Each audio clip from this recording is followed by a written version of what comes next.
on man, SNM Clown, Walla know the finish. It's quite crazy. Production right now is on the chopping block. What's up? Well, I mean, they are being accused again. You know, when matter don't die down, another person who brings it up again, you know, they start revisiting every area. I think, you know, Bobo, you know, was talking about how, you know, Ashley wanted to tell him something. And, you know, one of those things that Ashley, you know, told him was more of like, you know, she felt that day, you know, that stuff, that thing happened concerning the whole, you know, surprise eviction where the housemates like, you know, tender, you know, envelopes on the person that they want to, or they want evicted, you know. Ashley, of course, you know, told him that, that she was going to, like, you know, leave that same day. Voila. Me, I just feel like this is not the first time I'm hearing Abobo say that, okay? Yesterday when they were having that conversation, if you guys noticed, the camera was running, kitty, kitty, kata, kata. Because for someone to wake up, a housemate to wake up and say, I feel like I'm leaving today. Why would someone, it's not even a Sunday, nothing. You just feel like you're leaving today. And Biggie never said they are going to do any voting, nothing. They just woke up one morning and he said, yeah, leaving today. Do you understand what I mean? I don't know if we should say that's a coincidence or it was something. I don't know what it is. They don't want to believe it's a coincidence. But people are saying they planned Ashley's eviction. They are saying that, you know, that it was actually being cooked, right? So they are stating that, you know, that everyone that put in Ashley, it's crazy that they must have been told to put in Ashley. That was quite weird, right? Of course, they wanted to tie. I don't know how this thing works, you understand, right? But people still don't believe that, you know, that whole eviction, you know, was something that was natural. It was orchestrated. It was organized. It was what they wanted to happen, right? It was just predicted, right? Because of the whole ice cream store. Exactly, because sometimes it can still happen because of that. A very smart person can just know when to organize a particular thing. You just know the end point of what will happen. You can easily predict something, right? And just use that to your own advantage. You understand, right? So for me, I'm like, they go call this person, say, evict this one. Call Ashley to Ashley, say, you believe it today. It will cast. It will cast now. It will cast. FNDO, boy. It will cast. It will cast, you understand, right? It will cast, right? I don't think so, right? But they just believe that, you know, as how things were, that, you know, there's something crooked that happened, you know, that Ashley left, you know, they can't drop production all over again. You know, I'm like, that's crazy. Is that crazy? Because, I mean, when everything was happening, you see Ashley already shaking. Something has not even started, though. Okay, SNM plan. That's not started, though. Biggie told them to go and sit in the garden. You don't know whether it's envelope of eviction. Why was she shaking? Why were you shaking? You don't even know what it was. You don't even know what it was. Why were you shaking? So, a lot of science, right? Well, but it's only them that know. Maybe she knows that. She knows her personality now. She knows how the house, you know, feel about her. But you don't know if it's even eviction that they are doing there. Exactly. That's crazy, right? So you don't know what it is. Well, all I know is that, you know, that has happened, right? We'll move away from that. So it is what it is. All right. So what's another plan? They drag Yanda as well. Why was Yanda trying to set Guluva up? That what is happening? Yanda, with your questions, you're asking Sweet Guluva, what is happening? Well, go on, please. And Sweet Guluva answered how he answered. Spoke about Ashley. Spoke about Swiss. That how do you feel about Swiss evicting Ashley? That's Uyanda. It was like he doesn't feel any type of way. Do you get? That if he had the chance to, he would evict Swiss's girlfriend. Sharp, no time. Do you get? I don't have a problem. If that's how he felt and that's who he wants to evict, then it's fine. Do you get? And you guys know Uyanda and Swiss, they don't like each other. So I don't know if he was asking like a sincere question, like until he wanted to know Sweet Guluva's point of view, or he was asking for Guluva to drag Sweet. I don't think so. I don't think so. I don't know which is which. I don't think so. Yeah, but it was just like a general conversation they were just having yesterday. But they drag this guy shot. It talks out. This guy was just like trying, like, you know, set the guy up. You know, I said, well, I know they finished. But I mean, it is what it is. Guluva, of course, answered, you know, I said with, you know, lots of sense. Round of applause for CPRB. Yeah. I know. Amazing stuff. Well deserved, right? I mean, she has been going in for this 5K, going in for at least to win. She's standing right, and she got it right. And why I say well deserved, I mean, it's nothing like, you know, I mean, look at her meal now. Look at her presentation. You understand, right? It was awesome. It was awesome. You understand, right? It's amazing. So I mean, congratulations to you, Robertson. You know, getting 5K, and of course, you know, an air fryer. That was so nice. That was so nice. Just now, so my joy. You see, just not like, you know, just going here and there, you know, a voice singing. They call it drag on top. You know this thing. How do I put it? When yesterday people heard JoJo. And of course, they've been hearing Sipe. Yeah. Now it's now like a table, like, oh, no. I want to get Jojo. I beg, change the channel, I want to hear Sipe. That's what I say, I beg. Jojo is this. Let her get out. I want to hear Sipe. So it's now a conversation or an intense, moments where they're now placing Jojo and Sipe. I said, this is preference, you understand, right? At the end of the day, most people want to listen to Sipe, other people want to listen to Jojo, you understand, right? But it doesn't stop those two from doing what they want to do. From singing. At the end of the day, it won't stop anything. Will always sing. You understand? It won't stop anything. No matter how you say that, oh, Sipe, you're just wasting your time. And you will hear more of our voice than Jojo. You will hear more. Simple. You understand, right? You hear more of Sipe than Jojo. So, you understand, right? So, Sipe will sing. Yeah, you have your own preference. So other people have theirs, right? So, I don't think it's necessary or, to put that in conversation, right? But it is what it is. Shout out to Sipe. Congratulations to her again. Amazing stuff. All right, yeah. Swiss decided to crash out to Swiss. During his interview. When I told you that Swiss regretted saving Usuku, you thought I was playing. You thought I was playing? Oh, more. Thought I was playing. Swiss was so angry. S&M clan. I wrote down some of the things he said though, because we're about to have a conversation. Cool. He said that Uyanda came with victim mentality. Yeah. We've had this conversation over and over again. Do you think Yanda came with a victim mentality? Do you think Yanda always wanted to be the victim? Do you think if a situation happened, because according to him, he's saying that, when the energy is returned to Yanda starts behaving like a victim. I said, no, Yanda was always ready to give you back the same energy. He was ready to play. Maybe because of the whole shouting or crying or whatever, they play. At that moment, I told you guys that thing. Sometimes when people act like that, in the hold himself. That's him not able to use mortar to break your skull. He don't want to just break your skull. He's holding himself. He's trying to have a form of self-control. Yes, that's why he's crying. You think that is victim? No. Oh. Because you don't process things like that doesn't mean that person is trying to be a victim. No. The only thing I feel like Uyanda does is that he harbors things in his heart. Yeah. And he starts to act out. That's it. That's what he does. But trying to be a victim because he's always, no. At the end of the day, they look for him trouble. He doesn't just wake up and decide that, okay, he's angry. Unless maybe whenever he harbors things. But when it comes to him and Swiss, it's not something he decides to wake up and do. You poke him. Even if Uyanda might tend to harbor things, Swiss as well harbors things as well. He does. Because if this is still elongated to now, it shows you're still harboring now.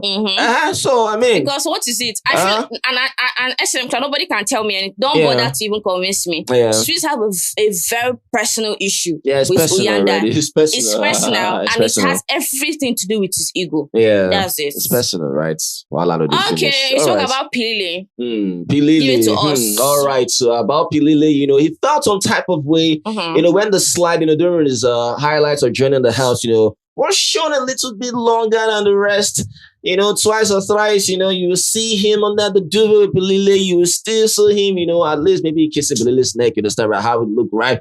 I felt some type of way, how, his girlfriend would feel about that. To himself and, Pilile, it was very platonic, you understand, right? That Pilile was the kind of person that was, his good friend. Pilile would wash his clothes. Pilile would give him big pieces of meat. Pilile would give him, big portions of food, you understand, right? So at the end of the day, when something happened, when he called, Pilile Pendile, when he was drunk, Pilile stopped washing his clothes. Pilile started giving small pieces of meat. Pilile started giving small portions of food. And insults. You understand, right? So, in other words, everything about Pilile that was a Swiss was all about, chores and duty.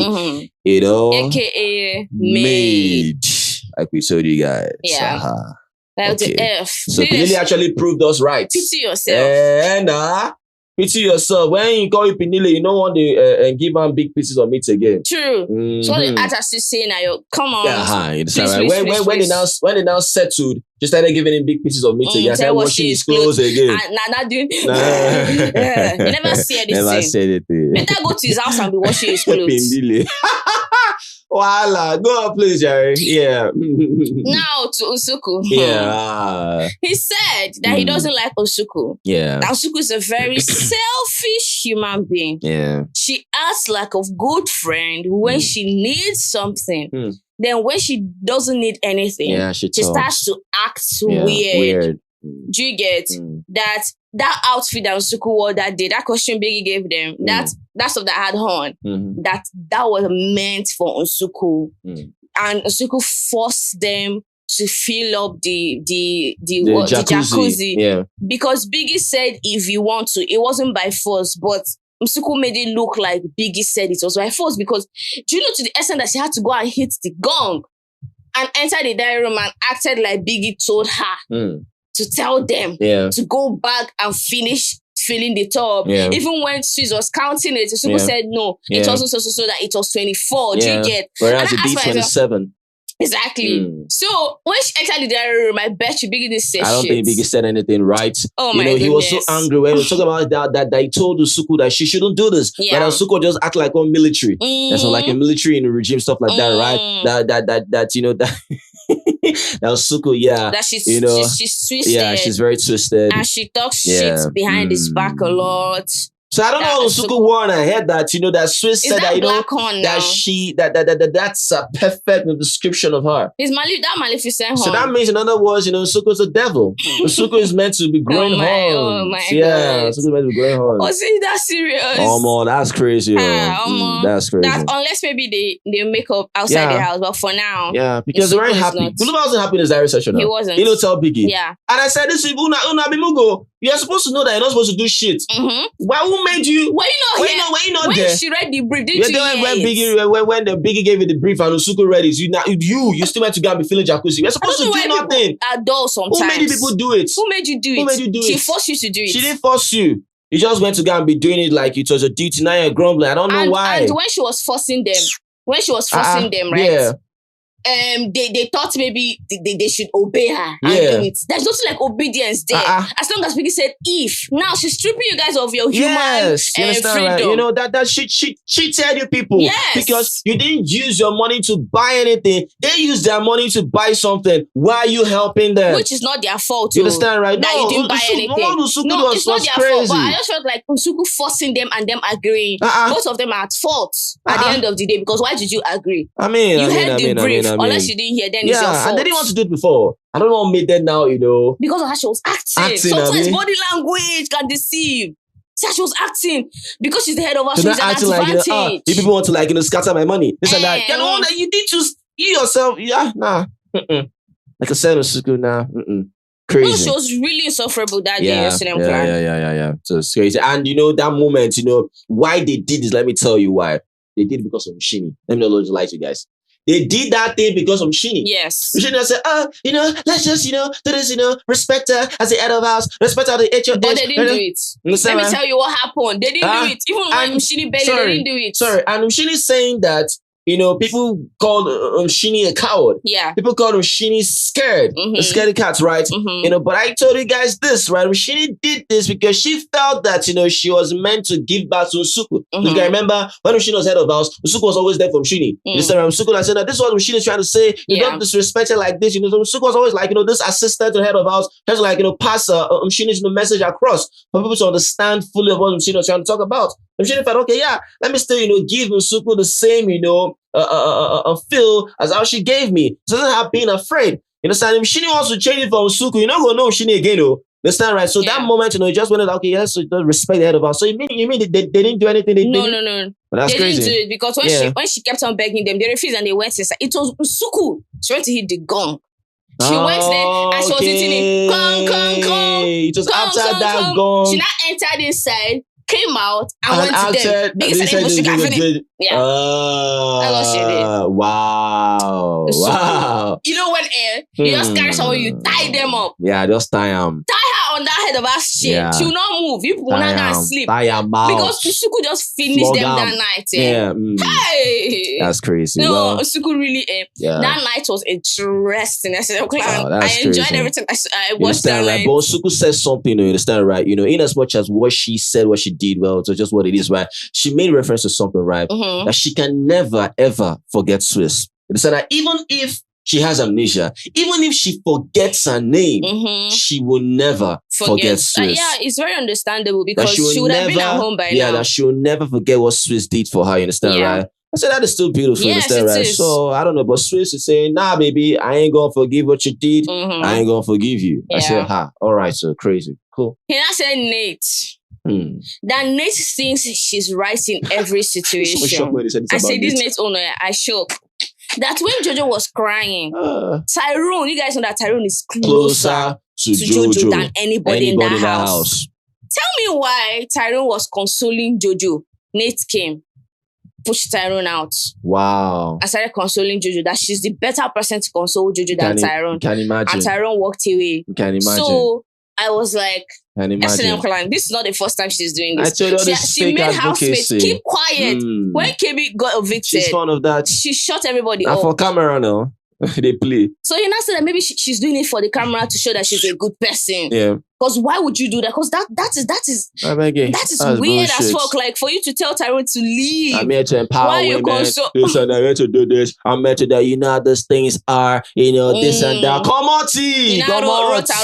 Come on. Rubbish. I beg. Nate, nah, please. I beg. Go on, please. So he was thanking Swiss Guluva for getting him right. Yeah. With the haircut. Yeah. If not, his bald spot would have been. You understand, right? It was really appreciating the guy. I saw that. I saw that on the internet. I was really appreciating Guluva. And I'm like, Biggie, all these cuts with Guluva they give these people. They pay them. Seriously. For the pay them now. Because his cuts actually clean. They're fresh. Cleaner. Clean cuts. They pay them now. He apologized to Ashley. You said that he's sorry for what he did and that he had to do what he had to do. Yeah. Say that Abobo should stop being someone's tail. Abobo is a groupie. He's not a man of his own. Yeah. In other words, Abobo is living in Yanda's shadow. You know, Abobo is a Yanda's shadow. That's what Swiss said. Yes. Understand, right? You know, Abobo should have a mind of his own. Abobo needs to come out and step out. You understand? I said, voila. You think Abobo is a Yanda's shadow? No, I don't think so. All right. I don't think so. I just see someone that likes to argue. That's all. Okay, cool. Especially is a fine babe. This something that, oh my God, that is fine. Yeah, she's very pretty. She's fine, right? Yeah, very pretty. That is not trying to say that she's finer than his babe, but in another world, they would have chased Sipe. Yeah. You see, I know his baby's prettier, but Sipe is actually fine. That's what they said. And they'll say that blushing. All right, cool. He also thanked Tyrone and still said that why would Usuku tell everybody about him dating someone's sister and didn't tell him that he wants to know what that story is about. Okay. That's why he doesn't like Uyanda, that Uyanda made Jojo cry and he needs help. Now Yanda needs help. Well, I know they finished. Russell Klein, I don't know, it's just so crazy how things are. But Swiss has said his own piece and the whole house is just so crazy at the same time. But all in all, I'm happy for Sipe. She's able to get what she was going for. It is what it is. When else on the table? All right. So, as usual, we're out of here. Moment coming. Peace. Yeah,